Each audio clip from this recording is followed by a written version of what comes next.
If you were at our last all-church gathering, you know that we are having a fasting week as an entire church starting this Sunday until next Sunday.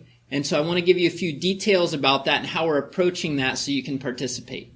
First off, why do we fast? And the short answer is because that is what disciples of Jesus do.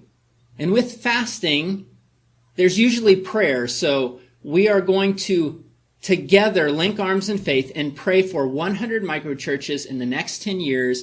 And we would also like you to pray for this transition as we transition from home churches into microchurches and begin to have more frequent all-church gatherings. We'd love for you to pray for the new microchurches and their leaders. And we're actually going to send you some prayer prompts throughout the week so we can all be praying for the same things. The reason we're going to begin this fast on Sunday and end it the next Sunday is so that we can begin this fast together and so we can break this fast together. Begin at church, end at church. I know we've done a prayer and fasting week before, but I wanted to remind you some tips about fasting. When you fast, generally in the Bible, it's from food. This week, you can fast for as long as you want, as many meals as you want, or you don't even have to fast from food. But I encourage you, fast from something for some amount of time, or maybe you want to fast lunch every day. So however you decide you want to approach this, we would love to invite you to fast. When you fast, it's important to fill that void with prayer. Don't just give something up. Make sure that you're filling that time with prayer. You may want to complement that with reading your Bible. We're going to complement some of your prayer time with some text to give you some prompts of specifics to pray about. But fast from something and fill that void with prayer.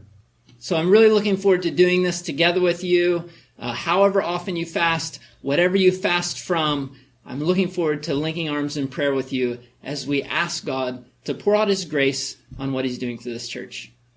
Like Wade was saying, we're going to send out some texts throughout the week to everybody at around 12 o'clock, designed to be when fasting would happen. If you're fasting lunch, it'll come right around lunchtime.